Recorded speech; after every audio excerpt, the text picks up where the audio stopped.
यह कहानी शहरयार नाम के एक नौजवान की है, जिसकी जिंदगी मुश्किल हालातों से होकर गुजरी। शहरयार के अब्बा कबाब और पराठे का ठेला लगाते थे और यही उनका पुश्तैनी कारोबार था। उनके घर का गुजारा इसी ठेले से चलता था।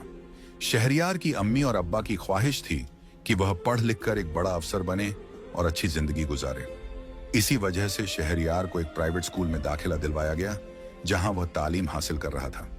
लेकिन जब वह महज 8 साल का था, तब उसकी अम्मी का ब्लड प्रेशर अचानक हाई हो गया और उन्हें दिल का दौरा पड़ा। वह इस दुनिया से चली गईं और शहरयार समेत उनके 5 बच्चों की दुनिया उजड़ गई। अब्बा सारा दिन ठेले पर काम करते, इसलिए बच्चों को संभालने वाला कोई नहीं था। ददियाल में बस एक चाचा थे जो दूसरे शहर में रहते थे और नानी अकेले ही अपने घर में थी। जब अम्मी का इंतकाल हुआ तो अब्बा के कहने पर नानी उनके घर आ गई और बच्चों की परवरिश करने लगी। नानी ने अपने बुढ़ापे को भुलाकर बच्चों के लिए हर मुमकिन कोशिश की। घर की आमदनी कम थी तो वह सिलाई का काम भी करने लगी। वह बच्चों से इतनी मोहब्बत करती थी कि कभी भी मां की कमी महसूस नहीं होने दी। लेकिन अब्बा, जो अम्मी से बेइंतहा मोहब्बत करते थे, उनके जाने के बाद बुरी तरह टूट गए थे। उनकी तबीयत भी दिन ब दिन बिगड़ने लगी, लेकिन वह बच्चों के लिए अपना कारोबार संभालते रहे। शहरयार बहुत होशियार था। वह पढ़ाई में हमेशा टॉप करता था। उसे अपने अब्बा की ख्वाहिश पूरी करनी थी कि वह एक दिन अफसर बने, लेकिन हालात धीरे धीरे खराब होते गए। अब्बा की तबीयत बिगड़ती रही, लेकिन वह कभी खुद के टेस्ट कराने को तैयार नहीं हुए। वह कहते थे कि जो पैसे बीमारी पर खर्च होंगे वे बच्चों के काम आएंगे। फिर एक दिन जब अब्बा रोज की तरह सुबह सुबह ठेला लेकर निकले तो लौटकर उनकी मैयत आई। रास्ते में उनकी तबीयत ज्यादा बिगड़ गई थी। लोग उन्हें अस्पताल ले गए, लेकिन तब तक वह अपनी आखिरी सांस ले चुके थे। घर में मातम पसर गया। यह वक्त शहरयार और उसकी बहनों के लिए किसी कयामत से कम नहीं था। पहले छोटी उम्र में मां चली गईं, अब बाप भी उन्हें छोड़कर चला गया। अब वह बिल्कुल बेसहारा हो गए थे। समझ नहीं आ रहा था कि बहनों को दिलासा दें या खुद को संभालें। उस वक्त शहरयार सिर्फ 15 साल का था। अब्बा ने उसके लिए बड़े बड़े ख्वाब देखे थे कि वह अफसर बनेगा, एक बड़ी गाड़ी होगी, अपना घर होगा। लेकिन अब्बा के सपने अधूरे रह गए। हालात ने शहरयार को मजबूर कर दिया। वह मैट्रिक का तालिबे इल्म था, लेकिन मजबूरी में उसे स्कूल छोड़ना पड़ा।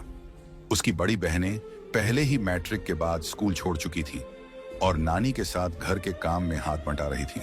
अब शहरयार की जिम्मेदारी थी कि वह घर को संभाले, और इसी वजह से उसने अपने अब्बा के ठेले को आगे बढ़ाने का फैसला किया। और फिर उसी ठेले पर एक दिन ऐसा वाकया पेश आया जो पहले कभी नहीं हुआ था। एक सुबह की बात है, जब उसने ठेला लगाया और जल्दी जल्दी कबाब और पराठे तैयार करने लगा। उसी वक्त उसकी नजर सामने पेड़ के नीचे बैठी एक लड़की पर पड़ी। उसने पहले कभी किसी लड़की को अपने ठेले पर आते नहीं देखा था, इसलिए उसे हैरानी हुई। उसकी पीठ उसकी तरफ थी और घुंघराले बाल उसके कंधों तक फैले हुए थे। वह गर्मा गर्म पराठा और कबाब तैयार करके उसके पास गया और बोला, मैडम, गर्मा गर्म पराठा और कबाब तैयार है, आप कितना लेंगी? लेकिन लड़की ने कोई जवाब नहीं दिया। उसने थोड़ा आगे बढ़कर उसकी तरफ देखा और जैसे ही उसका चेहरा सामने आया, वह ठिठक गया। लड़की बेहद खूबसूरत थी। गोरी रंगत, तीखे नक्श, बड़ी बड़ी झील जैसी आंखें। उसे देखते ही वह कुछ बोलना ही भूल गया। लड़की ने उसकी तरफ देखते हुए कहा, मुझे बहुत भूख लगी है, तुम्हारे पास जो भी खाने को है ले आओ। वह थोड़ा घबरा गया, लेकिन जल्दी से एक प्लेट में कबाब और पराठा रखकर उसके पास गया। जैसे ही उसने प्लेट लड़की को दी, वह नजरें चुराते हुए वापस अपने काम में लग गया। लेकिन यह देखकर वह हैरान रह गया कि लड़की ने कुछ ही मिनटों में पूरा पराठा और कबाब खत्म कर दिया। कुछ ही देर बाद वह फिर से उसके सामने खड़ी थी, प्लेट में सिर्फ खाली बर्तन लिए हुए। उसने पूछा, क्या यह और मिलेगा? उसने फौरन हामी भरी और जल्दी से तवे से पराठा उतारकर उसकी प्लेट में रख दिया। लड़की वापस बैठी और खाने लगी। फिर एक के बाद एक उसने 4-5 पराठे खा लिए। लड़का यह देखकर हैरान था, इतनी नाजुक सी दिखने वाली लड़की इतनी ज्यादा कैसे खा सकती थी? उसकी बहनों की खुराक तो इससे बहुत ही कम थी। ठेले वाले लड़के की जिंदगी में एक अजीब सी हलचल मच गई थी जब से वो लड़की उसके ठेले पर आने लगी थी। 3 दिन हो गए थे। लड़की रोज आती, कबाब पराठा खाती और बिना पैसे दिए चली जाती। लड़का हर बार सोचता कि आज उससे पैसे मांगेगा, लेकिन जब वो उसके सामने आकर अपने मासूम चेहरे से खाने की फरमाइश करती तो वो कुछ कह नहीं पाता। उस दिन भी कुछ ऐसा ही हुआ। लड़की आई, अपनी पुरानी अदा में बालों की लटों को झटकते हुए बोली, एक पराठा और कबाब चाहिए, बहुत भूख लगी है। लड़के ने हमेशा की तरह जल्दी से खाना तैयार किया और उसकी तरफ बढ़ा दिया। मगर आज का दिन कुछ अलग था। जब लड़का थोड़ी देर बाद उसकी टेबल की तरफ देखता है तो हैरान रह जाता है। लड़की वहां नहीं थी, लेकिन उसका हैंडबैग वहीं पड़ा था। लड़के का दिल जोर जोर से धड़कने लगा। उसने इधर उधर नजरें घुमाईं, लेकिन लड़की का कहीं नाम और निशान नहीं था। उसका दिमाग सवालों से भर गया। आखिर वो कहां चली गई? क्या उसने जानबूझकर बैग वहीं छोड़ा है या फिर किसी मुसीबत में पड़ गई? लड़के ने झिझकते हुए बैग उठाया और सोचने लगा कि अब क्या किया जाए। वो खुद गरीब था, लेकिन उसके अंदर की इंसानियत उसे मजबूर कर रही थी कि बैग खोलकर देखे। शायद कोई सुराग मिले जिससे लड़की का पता चल सके। लेकिन बैग खोलने का ख्याल आते ही उसके अंदर अजीब सी बेचैनी होने लगी। कहीं ऐसा ना हो कि लोग उसे गलत समझ लें। अब उसके सामने दो रास्ते थे। या तो वो बैग लेकर बैठा रहे और लड़की के लौटने का इंतजार करे, या फिर किसी और तरीके से उसका पता लगाने की कोशिश करे। लेकिन लड़के के पास इतना वक्त नहीं था, क्योंकि ठेले पर धीरे धीरे ग्राहकों की भीड़ बढ़ने लगी थी। उसने सोचा कि शायद वह जल्दबाजी में भूल गई होगी, इसलिए उसने बैग उठाया और संभाल कर रख दिया। मन ही मन उसने यह तय कर लिया कि जब भी वह लड़की वापस आएगी तो वह उसे उसका बैग लौटा देगा। उसने शाम तक इंतजार किया, लेकिन वह नहीं आई। मजबूरन वह बैग घर ले गया। घर पर नानी और बहनों ने बैग के बारे में पूछा तो उसने पूरी बात बताई। नानी ने समझाया कि यह बैग लड़की को लौटा देना चाहिए, क्योंकि इसमें जरूरी सामान हो सकता है। लड़के ने नानी की बात मान ली और अगले दिन फिर से ठेले पर बैग लेकर बैठ गया, इस उम्मीद में कि वह लड़की जरूर आएगी। दिन बीतता गया, लेकिन वह नहीं आई। जब लड़का ठेला समेटकर जाने ही वाला था, तभी उसकी नजर उसी लड़की पर पड़ी। वह तेज कदमों से उसकी ओर आ रही थी। लड़का रुक गया। जैसे ही वह उसके पास पहुंची, उसके चेहरे पर मुस्कान थी। उसने हल्के से हंसते हुए कहा, क्या बात है? ऐसा लग रहा है जैसे किसी का शिद्दत से इंतजार कर रहे थे। लड़का थोड़ा मुस्कुराया और बोला, जी मैडम, आपका ही इंतजार कर रहा था। यह आपकी अमानत आप कल यहां भूल गई थी। लड़की ने सिर हिलाते हुए कहा, हाँ, मुझे पता है कि मैं अपना बैग भूल गई थी, लेकिन तुमने इसे संभाल कर क्यों रखा? इसमें बहुत सारे पैसे थे, तुम इसे रख भी तो सकते थे। लड़के ने ईमानदारी से जवाब दिया, हम गरीब जरूर हैं, लेकिन बेईमानी करना हमारे माँ बाप ने नहीं सिखाया। अल्लाह का शुक्र है, जितना खाते हैं हलाल का खाते हैं। लड़की उसकी ईमानदारी से प्रभावित हुई और बैग खोलकर उसमें से हजार हजार के कई नोट निकालकर उसकी तरफ बढ़ाते हुए बोली, यह तुम्हारा इनाम है, तुमने मेरी बहुत बड़ी मदद की है। लेकिन लड़के ने साफ इनकार कर दिया। उसने कहा, नहीं मैडम, यह मेरा फर्ज था। आपने मेरे ठेले पर अपना बैग भूल दिया था, तो मैंने इसे अमानत समझकर रखा। इसमें इनाम वाली कोई बात नहीं है। लड़की ने गहरी सांस लेते हुए कहा, तुम्हें पता है, तुमने सिर्फ मेरा बैग और पैसे नहीं बचाए, बल्कि तुमने एक ऐसी चीज की हिफाजत की है जिसके बिना मेरी जिंदगी खत्म हो जाती। अगर वह चीज गुम हो जाती तो मैं जिंदा नहीं रह पाती। इसीलिए यह इनाम तुम्हारा हक बनता है। लड़का बार बार इनकार करता रहा, लेकिन लड़की ने जिद पकड़ ली। आखिरकार उसे पैसे लेने पड़े। लेकिन उसके मन में एक सवाल लगातार घूम रहा था। आखिर उस बैग में ऐसी कौन सी चीज थी जो पैसों से भी ज्यादा कीमती थी? वह घर लौटते समय भी यही सोचता रहा। ईद करीब थी और वो चाहता था कि उसकी नानी और बहनों के चेहरे पर खुशी झलके। उसने उनके लिए नए कपड़े खरीदे और जब वे सब उन्हें देखकर खुश हुई तो उसे दिल्ली सुकून मिला। इसके बाद वो मालिक मकान के पास गया और समय से पहले किराया चुका दिया। मकान मालिक हैरान था, क्योंकि उसने तो 1 महीने बाद किराया अदा करने की बात की थी। मगर लड़के ने हंसकर कह दिया कि पहले ही पैसे आ गए हैं, इसलिए उसने पहले ही किराया चुका दिया। इससे उसका दिल हल्का हो गया, क्योंकि बहुत सी परेशानियां कम हो गई थीं। अब हर रोज वह लड़की ठेले पर आने लगी। वो हमेशा तब आती जब वहां और कोई न होता। धीरे धीरे उसकी और उस लड़की की दोस्ती हो गई। उसका नाम मेहरीन था, करीब 15-16 साल की। पहले तो लड़का दोस्ती को ज्यादा अहमियत नहीं देता था, लेकिन कब उसकी मोहब्बत दिल में उतर गई उसे खुद भी पता न चला। हालांकि उसने कभी इजहार मोहब्बत नहीं किया, क्योंकि उसे डर था कि अगर उसने कुछ कहा और महरीन ने इनकार कर दिया तो शायद वो उससे दूर हो जाएगी। वो नहीं जानता था कि महरीन भी उससे मोहब्बत करती है या नहीं। इसी दौरान उसकी नानी उसकी दोनों बड़ी बहनों की शादी को लेकर बहुत फिक्रमंद रहने लगी। उनकी उम्र शादी के लिए बढ़ती जा रही थी, मगर हर रिश्ता जहेज की मांग करने लगता था। बड़ी बहन की मंगनी तो हो चुकी थी, मगर ससुराल वालों की बार बार जहेज की मांग उसे परेशान कर रही थी। वो ये सारी बातें महरीन से भी कहता था। फिर एक दिन जब उसने महरीन को ये सब बताया तो महरीन कुछ देर तक खामोश रही। अगले ही दिन वो आई और अपने पास रखे कई कीमती हीरे जवाहरात उसके हाथ में रख दिए। वो बोली, ये मेरी माँ ने मरते वक्त मुझे दिए थे, तुम इन्हें बेचकर अपनी बहनों की शादी कर दो। लड़का घबरा गया, उसने फौरन इनकार कर दिया। ये तुम्हारी माँ की आखिरी निशानी है, मैं इसे नहीं ले सकता।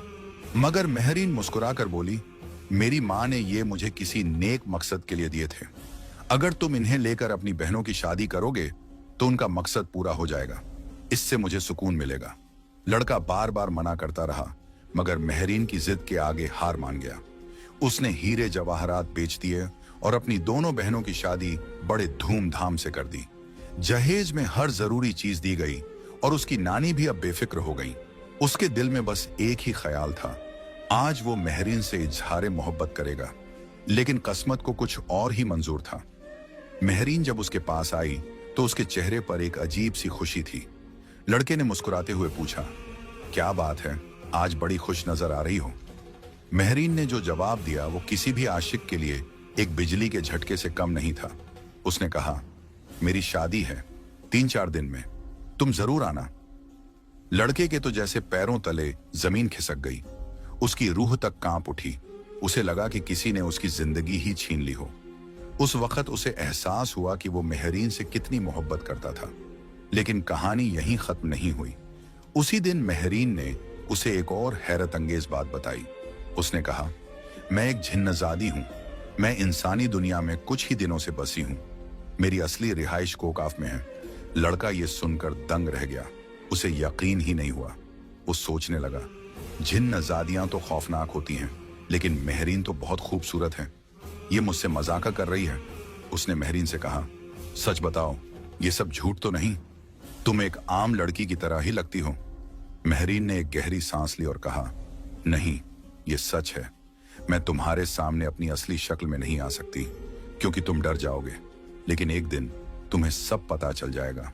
लड़के का दिल अब भी इस बात को मानने को तैयार नहीं था, लेकिन फिर भी वो महरीन की खुशी के लिए अपनी मुस्कान छुपाकर उसके साथ शादी में जाने को तैयार हो गया।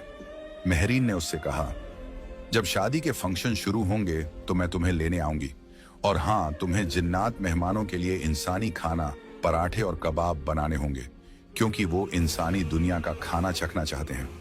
लड़का ये सब सुनकर और भी परेशान हो गया, लेकिन उसकी मोहब्बत इतनी गहरी थी कि उसने बिना कुछ सोचे समझे हामी भर दी। अगले दिन से जब महरीन की शादी के फंक्शन शुरू हुए तो वो हर सुबह उसे लेने आती। उन दिनों लड़के ने अपना ठेला तक बंद कर दिया था। उसे बिल्कुल अंदाजा नहीं था कि वो किस अजीब दुनिया का हिस्सा बनने जा रहा है। वो उसके साथ कोहकाफ चला गया, जहां उसने शादी की तैयारियों में हिस्सा लिया, मेहमानों के लिए खाना बनाया, मगर वहां उसे महरीन के अलावा कोई जिन नजर नहीं आया। फिर एक दिन उसने एक खौफनाक शख्स को देखा, जो दरअसल महरीन का बाप था, शहनशाह जिन्नात। उसी दिन उसे एक ऐसा राज पता चला जिसे सुनकर उसका दिल दहल गया। महरीन की जान एक अंगूठी में कैद थी, और अगर वो अंगूठी किसी आमिल के हाथ लग जाती तो वो सारी उम्र के लिए कैद हो जाती। लेकिन उसके लिए और भी हैरान करने वाली बात यह थी कि महरीन की माँ कभी उसके बाप से मोहब्बत करती थी। उसकी माँ काफी वक्त तक उनके ठेले के पास मौजूद उस नीम के दरख्त पर रहती थी, मगर जब उसे पता चला कि वो शादीशुदा है तो उसने अपने जज्बातों को दिल में ही दफन कर लिया। मरते वक्त उसकी माँ ने वसीयत की थी कि उसके दिए हुए हीरे जवाहरात किसी भी तरह उसके बाप तक पहुंचाए जाएं, मगर तब तक उसका बाप इस दुनिया से जा चुका था। फिर वक्त बीतता गया, उसने महरीन की शादी के सारे फंक्शन अटेंड किए। जब उसे दुल्हन के जोड़े में देखा तो उसका दिल खून के आंसू रोने लगा। शादी खत्म होते ही महरीन ने उसे संभालते हुए कहा कि यह सब उसकी मेहनत का मुआवजा है। वो इंसानी दुनिया में लौट आया, एक छोटा सा घर खरीदा, ठेले की जगह होटल बना लिया। मगर दिन गुजरते गए और महरीन मिलने नहीं आई। वो अपनी शादीशुदा जिंदगी में मसरूफ थी। लेकिन वो उसे रोज याद करता था, उसे कभी भूल नहीं पाया। फिर एक दिन उसकी नानी ने उससे शादी की बात की, मगर वो शादी नहीं करना चाहता था क्योंकि उसके दिल में अब भी सिर्फ मेहरीन थी। लेकिन कुछ ही दिन बाद अचानक मेहरीन उसके होटल पर आई, मगर इस बार वो पहले जैसी खुश नहीं थी। उसने उससे पूछा, तुमने शादी से इनकार क्यों किया? वो कुछ कहता, इससे पहले ही मेहरीन ने खुद इकरार कर लिया, मोहब्बत तो मैं भी तुमसे करती हूं।